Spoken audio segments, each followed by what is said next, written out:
beber água no culto, mas estou sentindo como dizer que tenho ainda algum tempo para falar. Obrigado. Enquanto vocês procuram o Evangelho de João, capítulo 17, versos 20 a 21.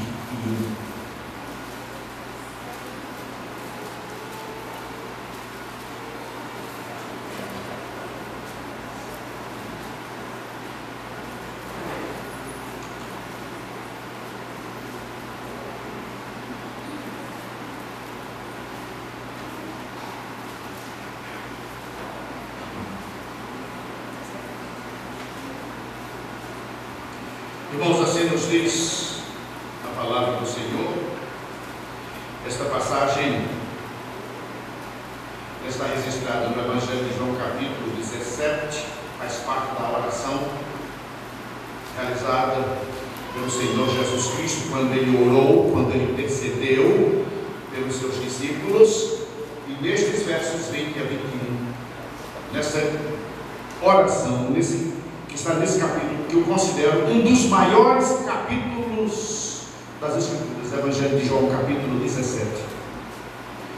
O Senhor disse assim: eu não rogo somente por estes, mas também por aqueles que pela sua palavra hão de crer em mim, para que todos sejam um, como tu, ó Pai, o és em mim, e eu em ti, que também eles sejam um em nós, para que o mundo creia que tu me enviaste. Que o Senhor aplique em os nossos corações a leitura de sua santa palavra linda. Amém. Por esse irmãos, ontem nós dissemos que estamos vivendo uma época em que a Bíblia classifica como tempos trabalhosos, tempos difíceis. 1 Timóteo capítulo 4, versículo 1.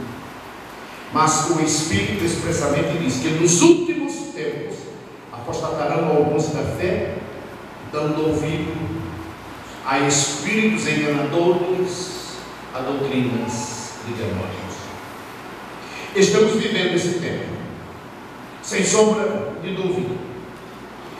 E uma das características destes últimos tempos é a tentativa de unificar as religiões. Lembra-se que ontem nós lemos uma matéria publicada pela Veja, de que o Papa, algum tempo atrás, não faz muito tempo, ele esteve visitando Jerusalém, o Oriente, numa tentativa de unificar judaísmo, islamismo e cristianismo, alegando o seguinte, que sempre houve conflitos entre, segundo ele, estas três grandes religiões monoteístas, mas que agora estava chegando o tempo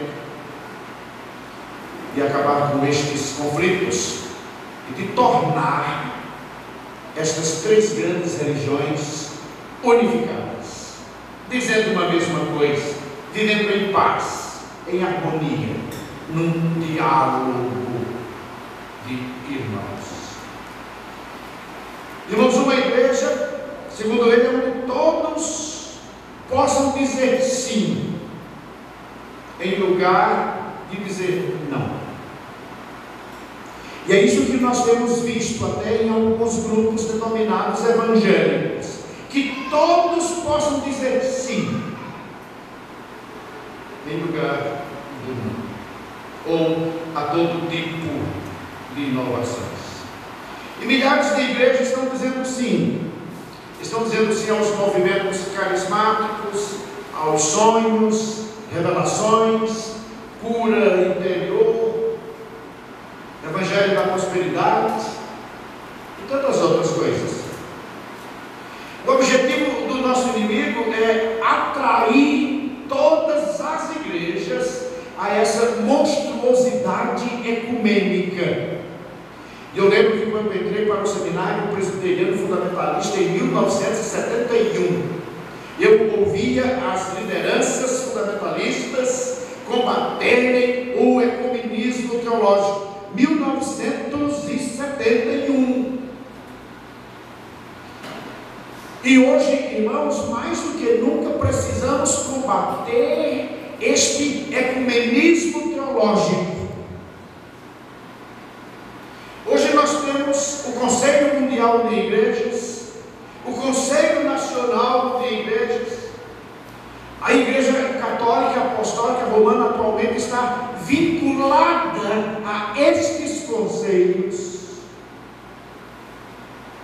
E no passado, quando o movimento presbiteriano fundamentalista surgiu aqui no Brasil, em 1956, uma bandeira hasteada procurava defender a palavra de Deus, a fé que uma vez foi dada aos santos, combatendo todos estes ismos modernos, o ecumenismo teológico, e também combatendo a atuação da Igreja Católica dentro desse movimento. Um dia desses, o pastor Augusto Nicodemos, ele postou um vídeo bem interessante. Naquele vídeo ele disse que foi convidado por alguns pastores para assinarem um documento. Segundo ele, esse documento vai ser publicado em português, nós vamos ter acesso a esse documento. Então ele foi convidado para assinar um documento com alguns pastores contra uma declaração atual do Papa Francisco, que disse o seguinte: a reforma protestante não faz mais sentido, porque crentes e católicos estão dizendo a mesma coisa. Então o pastor Augusto Nicodemos, ele diz o seguinte no seu vídeo. Ele diz assim: é um engodo pensar na unidade ecumênica das religiões como se este fosse o caminho para Deus. O pastor Augusto Nicodemos declarou há poucos dias o que nós há muitos anos declarávamos e continuamos declarando. Você sabia que em 1978, eu e o pastor Augusto, nós temos a mesma idade. Ele ia à minha casa lá em Maria Farinha, com uma moto 125, todas as quartas, e saíamos, ele pilotando a moto, eu no bagageiro, e nós saíamos evangelizando a localidade chamada Mutirão. Aquela região agora é chamado de Maranguape 0, Maranguape 1, Maranguape 2. Eu e o pastor, hoje, Augusto Nicodemos, meu amigo, estivemos juntos, trabalhamos juntos, e Augusto Nicodemos continua sendo um crente fundamentalista. Suas pregações, seus estudos, sua posição, ele esteve conosco muitos anos atrás. O pastor Augusto Nicodemos estava dizendo, repito, aquilo que nós dizíamos há algum tempo atrás. Em 2014 nós tivemos o congresso da LADIC aqui em Recife. Hoje de manhã eu queria falar sobre isso. Então, irmãos, eu quero acrescentar mais alguma coisa àquilo que o pastor Augusto Nicodemos disse. Em 2014, aqui em Recife, na LADIC, Associação Latino-Americana de Igrejas Cristãs, nós recebemos um informe da parte do pastor Harold Brinker, hoje pastor em Guatemala, e ele nos trouxe um informe sobre os acontecimentos relevantes e perigosos. E esse relato fala do Papa Francisco, que recebeu uma delegação da Aliança Evangélica Mundial. Está em castelhano, mas eu consigo ler. O Papa Francisco recebeu esta manhã, em audiência, a uma delegação da Aliança Evangélica Mundial, uma rede de comunidades eclesiásticas evangélicas em 128 nações, com sede em Nova York.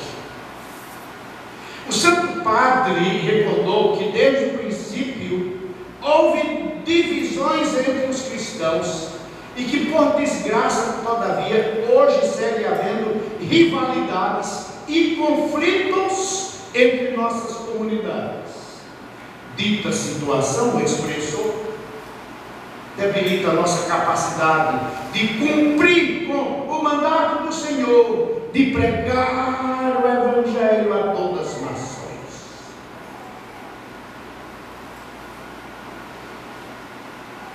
A realidade de nossas divisões, disse Francisco, afeta a beleza da túnica única de Cristo. Vejam que palavras doces, suaves. Ele diz: quero que não destrói por completo a unidade profunda que gera a graça de todos os batizados. A eficácia do cristianismo indubitavelmente seria maior se os cristãos superassem suas divisões e pudessem celebrar os sacramentos juntos, todos nós, protestantes, católicos, judeus, islâmicos.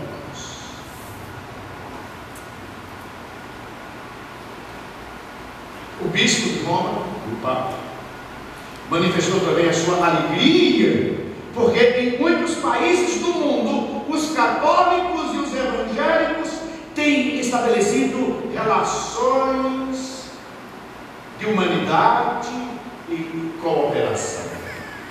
E é verdade. Vocês querem aqui um informe que assusta?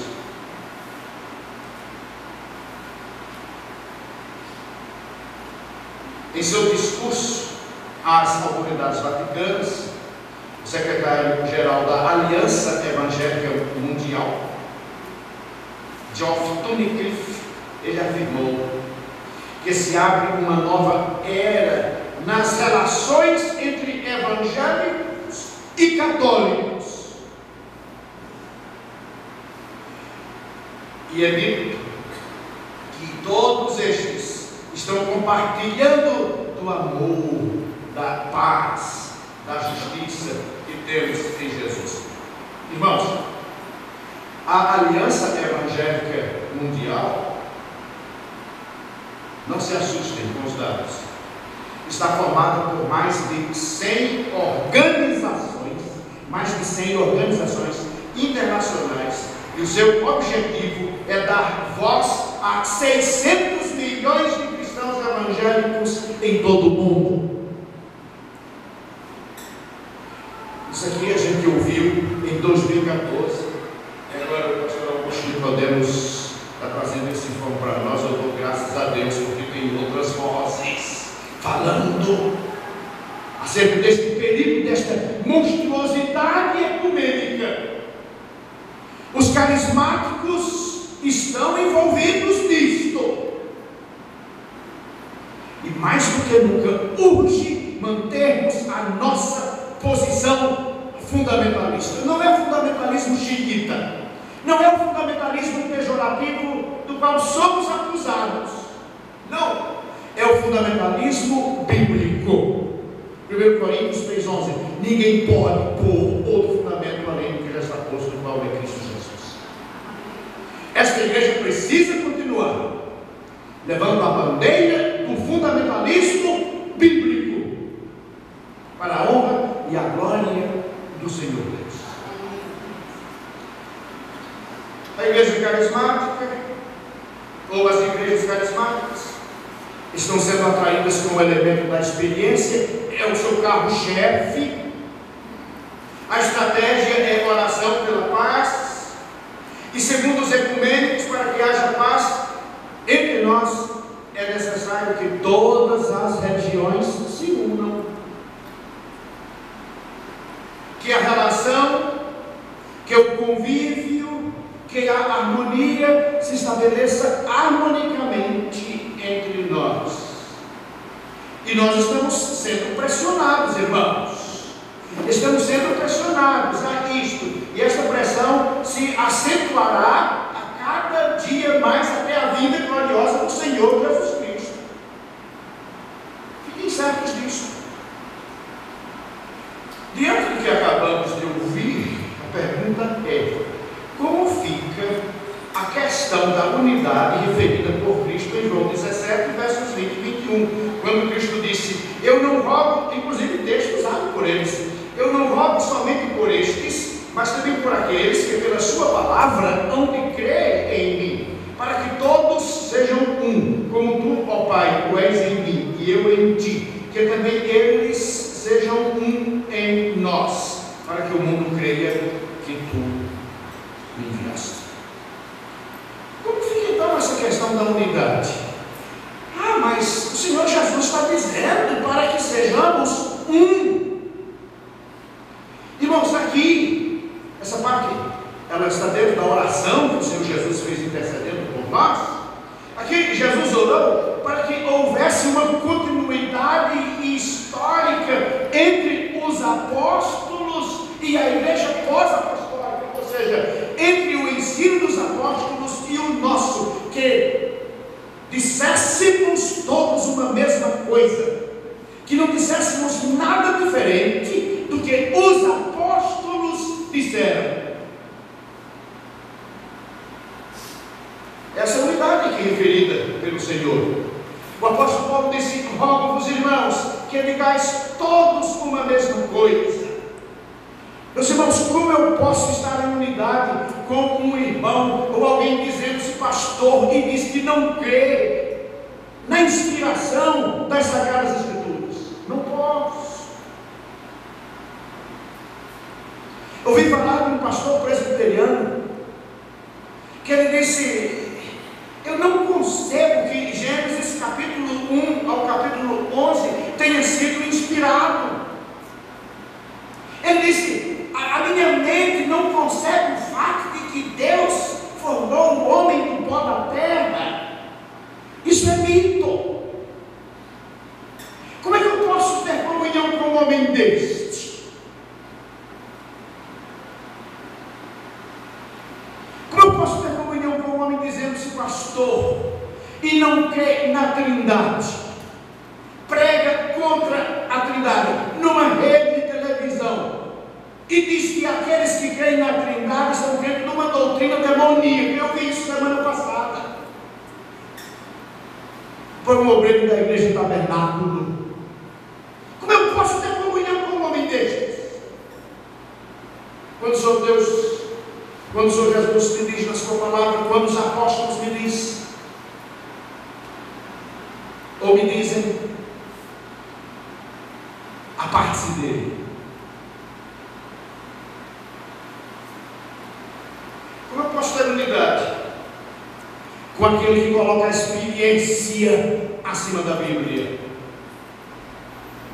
Como eu posso ter unidade com aquele que diz: não, você vai para a igreja e você continua como você está, você não precisa abandonar nada, você não precisa se arrepender de nada? Como eu posso ter unidade com estes?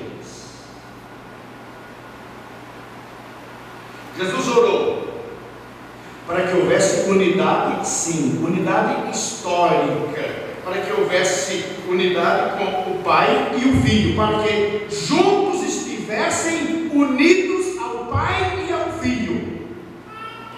Uma vida comum entre os crentes, para que ele, segundo o Senhor Jesus, creia que tu me enviaste. Verdade, santidade e missão estavam juntas na oração de Jesus. Eu não rogo, melhor, verso 17: santifica-os na verdade, a tua palavra é a verdade. Verso 19: e por eles me santifico a mim mesmo, para que também eles sejam santificados na verdade. A tua palavra, disse o Senhor Jesus, a tua palavra é a verdade. Eu tenho que medir tudo que há neste mundo pela palavra de Deus. Como me comportar como homem? Como me comportar como marido, como pai, como filho? Para as mulheres, como esposas, como mães, como filhas, como senhoras. Como se comportar neste mundo, em todas as esferas, segundo o padrão da palavra de Deus. Santifica-os na verdade. A tua palavra é a verdade. Por que buscar a santificação? Porque a santificação, irmãos, é o resultado da união vital com Cristo, mais perto de Cristo, mais santificado, mais separado, mais desejoso de servir ao Senhor, mais desejoso de viver uma vida segundo a vontade de Deus. Santificação. Por que buscar a santificação? Porque a santificação me leva a crescer em Cristo. Há quanto tempo você é convertido? Alguns aqui já faz um tempo, porque eu era adolescente e já os conhecia. Outros faz bem pouco tempo. Há quanto tempo você é convertido ao Senhor Jesus Cristo? Pois a santificação nos leva a crescer cada vez mais diante do Senhor Jesus Cristo. Santifica-os na verdade. A tua palavra é a verdade. Por que buscar a santificação? Porque ela é necessária como testemunho do meu caráter cristão. Irmãos, os crentes hoje estão procedendo como se não conhecessem a palavra do Senhor. Eu quero abrir aqui um pequeno parênteses. Está um pouco fora do nosso assunto, mas dentro, sim, do seu contexto. Um pequeno parênteses que eu falei em nossa igreja domingo passado. Politicamente falando, nós estamos vivendo uma das épocas mais difíceis em nosso país. Eu estou vendo o Brasil dividido. Dois grupos de irmãos se degradando. Eu não quero aqui discutir a questão política, não é isso. Mas a minha pergunta é: como o cristão, o crente no Senhor Jesus Cristo, está se comportando neste cenário político atual? Quando brasileiros estão se degradando, como os cristãos devem proceder? A Bíblia nos dá a resposta. Mas o problema que eu estou vendo hoje, que está nos trazendo para nós pastores um grande problema, e eu estou exortando a nossa igreja do 27, e graças a Deus eles estão chegando juntos. As mensagens pelo Face, WhatsApp, mensagens ofensivas, chamando o outro para briga. Você sabe que isso acontece, não? E talvez esteja acontecendo aqui dentro, em relação a alguns, eu não sei, mas pode ser que sim. Eu sou de um partido tal, porque eu sou de um partido tal, aí eu detono o meu irmão que é de outro partido, mas eu detono ofendendo o mesmo, sem nenhum respeito. Sem nenhum respeito ao ser humano e muito mais àquele que é seu irmão em Cristo. Quer dizer, quando os cristãos estão idolatrando o seu candidato, e nessa idolatria está defendendo com unhas e dentes, está se expondo a toda e qualquer retaliação aí fora, em nome de um candidato que ele defende,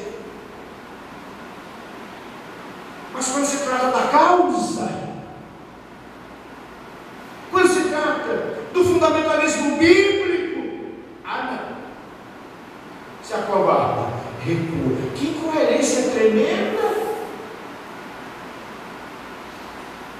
O apóstolo Paulo disse, ele falando da consciência do irmão, do dever de ajudarmos aos mais fracos, vós que sois fortes, essa palavra é para os fortes, vós que sois fortes, deveis suportar as fraquezas dos mais fracos.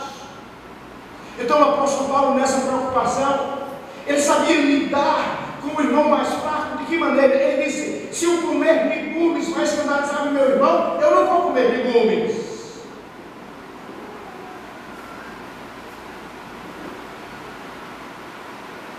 Ainda nesse contexto, eu tenho passado esse problema lá em nossa igreja do Cristep, e eu tenho batido forte em relação a isso, porque nós, irmãos, pertencemos a uma pátria diferente. Estamos no mundo, mas não somos do mundo. Disse o Senhor Jesus aqui em João capítulo 17: somos cidadãos da pátria celestial. O nosso rei é Jesus.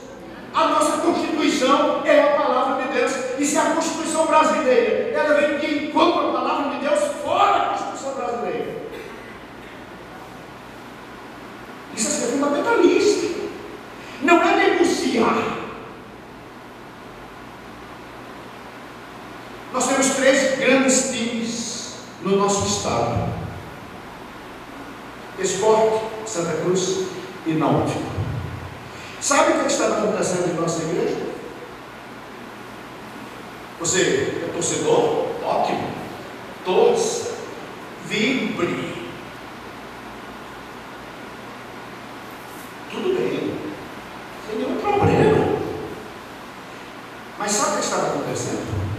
Torcedores fanáticos que têm o seu time como ídolo, e nesse time tem jogadores que se destacam como seus ídolos, que recebem toda a devoção do torcedor.